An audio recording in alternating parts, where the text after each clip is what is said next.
Hey everybody, I am finally back after my week and a bit hiatus. So I thought, I'm going to provide you all with an eating disorder related video because I'm pretty sure that's why I have most of my subscribers. Correct me if I'm wrong. And I just want to say thank you to all of you who have subscribed. I feel so thrilled that I've even got this far. I mean, I've nearly got 3,000 now, which I could never have forecasted. So I'm absolutely chuffed, and all of you are brilliant. I love you to bits. So yeah, I'm going to do an eating disorder related video, and I'm going to talk about traits that accompany eating disorder sufferers. So, this should pretty much reach out to all of you who have had anorexia, bulimia, possibly even binge eating disorder, but I don't really know that much about BED, so maybe it's an avenue I'd like to traverse in the future. So yeah, okay, the first and the most prevalent, I believe, trait of an eating disorder sufferer is perfectionism. And I think those of you who have or have had eating disorders will bear witness to the utter perfectionistic driving force that encourages you to continue on your downward spiral. And even before I suffered from anorexia, my perfectionism was so obvious in, well, I wouldn't say everything I did because I don't really have a tidy bedroom or anything like that, but certainly within the realm of academia I was, everything had to be perfect, and it was perfect. So, I pretty much struck the nail on the head with that one, but it does come with its problems.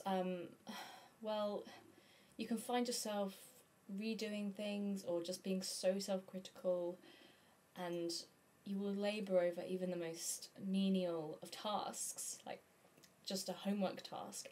Seriously, when most people would spend just 15 minutes doing it, I would spend about an hour.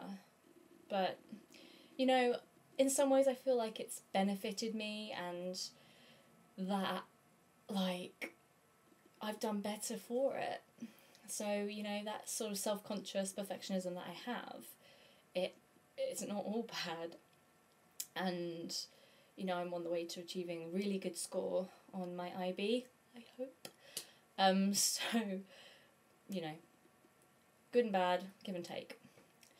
And, okay, the second thing is high IQ and high achievement, which to an extent ties in with the perfectionism. And I even think that the perfectionism can almost make up for a lower IQ, and if you really do push yourself and practice at things and apply yourself beyond the realm of need, I think you'll get so much more out of life, especially during your educational years. So yeah, it's quite well known and well documented that eating disorder sufferers do have amongst the highest IQs of any sufferer of any illness. So I guess that's a good thing, but at the same time I think the intelligent men and women who get eating disorders use that intelligence to further their downward spiral, really. I mean, it takes a lot of calculation and sort of skill to really carry off or make the eating disorder prove as weight losing as possible.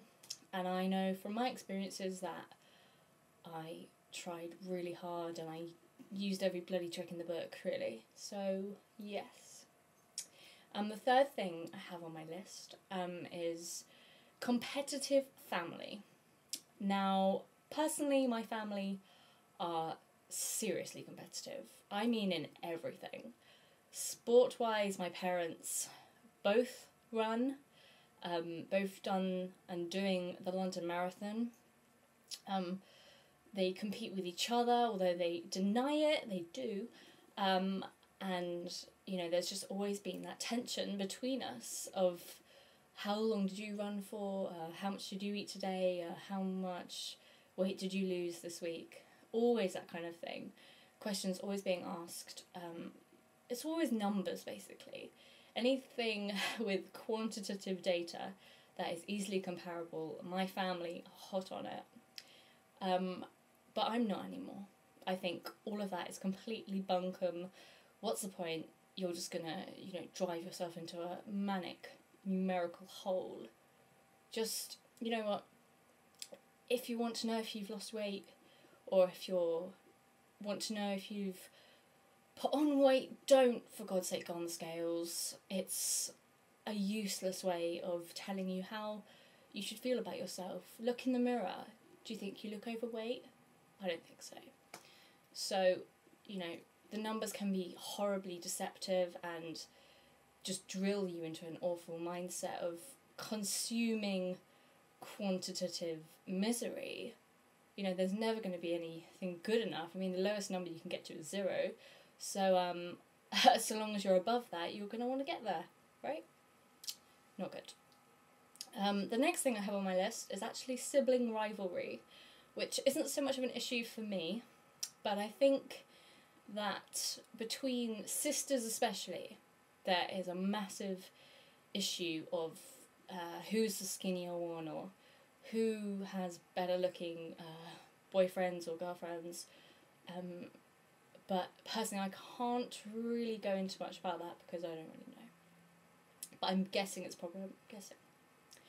I nextly put an eating disordered parent, which I had.